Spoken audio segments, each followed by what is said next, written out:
Hello everyone, welcome to Python series.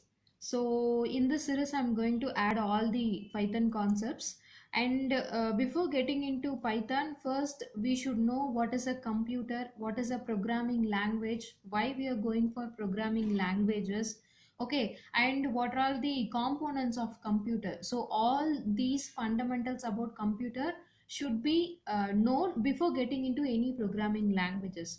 So I have already uploaded a few videos in my C series, okay, where I have given introduction to computer, then I have given the content about components of computers and about programming languages. So you can go through those videos for those fundamental concepts. And now we can start our programming language Python. Okay, so coming to Python here, first we will discuss what is Python and why we are going for this Python language. Though there are number of languages available, okay, why we are going for this Python language and what is the use of Python language. Then what are the applications used, in the sense we can say what are the applications of Python. Then what are the companies that is using Python. Then how to code in Python language. Okay, so we'll discuss about all those fundamentals regarding Python in this video.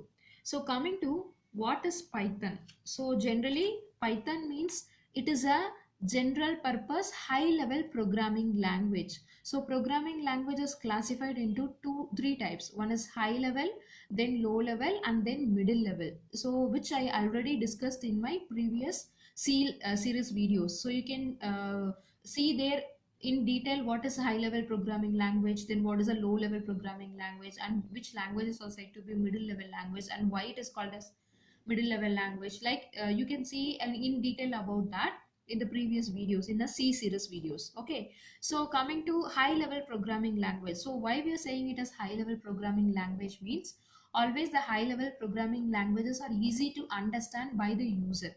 Okay, so it is closely related to the user, and or we can say the programmers. So the programmers can easily understand the languages, so that is why it is called as high level programming language.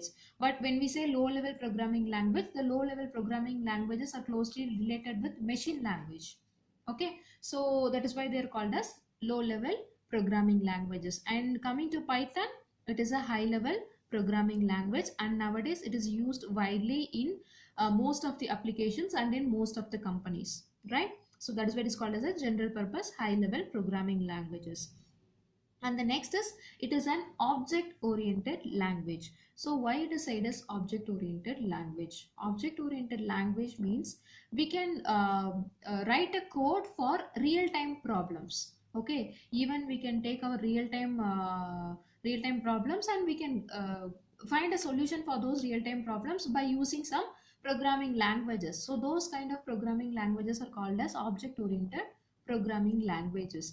And here everything will be considered as objects. So whatever the data we are using, whatever the values we are using in this language Python, so all those will be treated as objects. Okay, so it is a highly object oriented programming language, and this language was created by Guido van Rossum in the year 1991. So he is the one who created the language Python in the year 1991. Then coming to why Python language. Okay, there are number of languages available, but still why you are using Python language. Okay, so there are number of reasons we can say, and those are all the features of Python. And due to these features, okay, because of these features, we are using the Python language in most of the applications. The first feature is it is an interpreted language. Okay, so Python is an interpreted language. Generally there are some languages which should be compiled, okay, before execution, that should be compiled and then executed. And few languages are interpreted languages, that is instead of compiler we'll be using interpreter.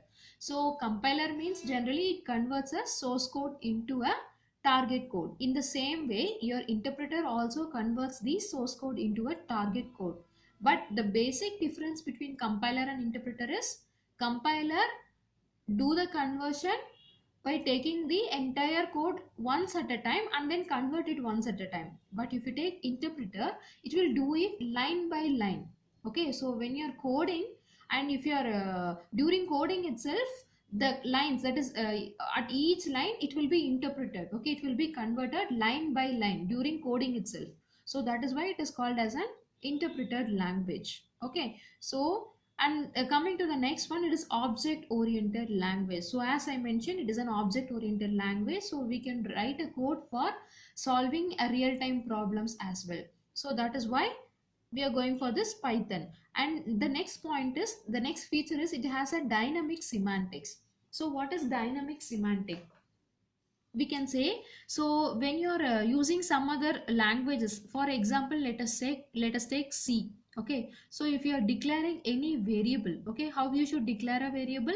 Like this, that is, you have to specify the data type, and then you have to specify the name of the variable that you're going to use. Or else, if you are going for an initialization statement, then how you can initialize it? Like this, right? So first you have to give the data type and the variable name, and assigned with some value related to the data type. So this is how you will initialize a variable normally in a C code. Okay, C or C++ or Java, whatever it is. But coming to Python, okay, it is not necessary to specify the data type during initialization. Okay, it is not necessary to specify the data type. Directly you can give a is equal to 10. So if you give like this with the value, okay, the value you have given for this variable a, from this value the data type for this variable will be taken. Okay, if you have given value 10, so the data type will be obviously integer data type. Okay, if you are giving a is equal to 20.5, then it will be floating type. If you are giving a is equal to word, then it is a string type. So based on the value you have given, the data type of the variable is taken here. So that is what it is, dynamic semantic. Okay, so this will be taken, that is the data type value will be taken during runtime itself. No need to specify the data type here. Okay, so then coming to the next feature, it is very simple and easy to learn and understand. Okay, it is very interactive as well. I'll tell you why it is called as interactive. Okay, that we will discuss in the next, that is the later classes.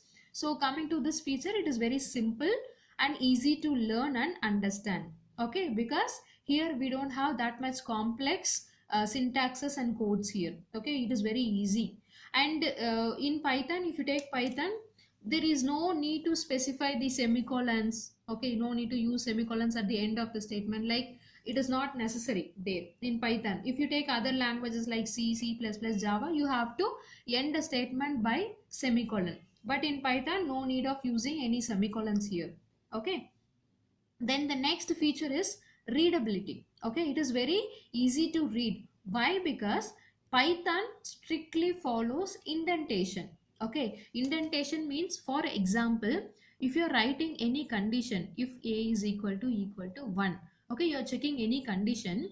After this condition, if this condition is true, some statement will get printed. So if you are giving like this, print some statement, true or false, whatever it is. Okay, if you are giving like this, so this is, you have to leave some space for this statement when you're writing it after a if condition. Or if you're using any for loop, the statement followed by this for loop, okay, the statement, there is block of statements for this for loop, should have a space here before the statements. Okay, so this is what called as indentation.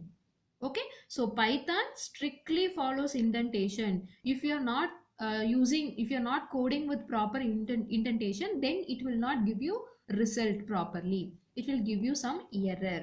So it is very important to note the indentation when you're going for Python code. So due to this indentation, okay, if you're having space, then it is very easy to read that this statement is meant for if, then these statements are meant for loop. Like, we have some clarity on these statements, so it is very easy to read and understand the statements given there because of this indentation. Okay, so this is another feature why we are going for Python. And the next one is, debugging is very easy. Why? Because it is an interpreted language. So when you're writing one statement, and if you're moving to next statement, that first statement will get interpreted at the same time itself. Okay, immediately it gets interpreted. So what happens, debugging is also very easy. It will do it line by line. So in the first line, if you do any mistakes, it will show it there itself, right? So it will show you there itself, so that you can able to correct your code there itself. So that's why debugging is very easy here. And then it is an open source. So what is an open source? This software, that is the Python softwares, are easily available on internet. You can directly download it from the internet and you can make use of it for free of cost. That is what called as open source. If you take some other softwares, so those softwares are called as licensed softwares, because we have to pay and we have to buy that software. Okay, then we can use that softwares. But Python is an open source, so we can directly download it from the internet and you can make use of that software. So that is why it is called as open source with large standard library. Since it is an open source, so there are number of packages available for this Python. So there are number of standard libraries available for this Python. So that is why it is said as open source with large standard library. Then the next feature is it is platform independent. So platform independent means you can run the same code on any operating system. If you are writing a code for Windows, you can use the same code for other operating systems like Linux, okay, or other OS like Mac OS. So likewise, it is platform independent. Okay, there is no need to change any code when you're shifting from one OS to, there is one operating system to other operating system. And the last feature is it is extensible and embeddable. So extensible means we can able to extend our Python code to other languages also. Okay, we can also use our Python code with other C language or C++ languages also. And the next one is embeddable. So embeddable in the sense we can embed this Python code with other codes. Okay, so we can attach this Python code with other codes. That is what embeddable, that is other languages. We can attach this Python code with other languages. That is what embeddable here. So because of those features only, we are going for using Python.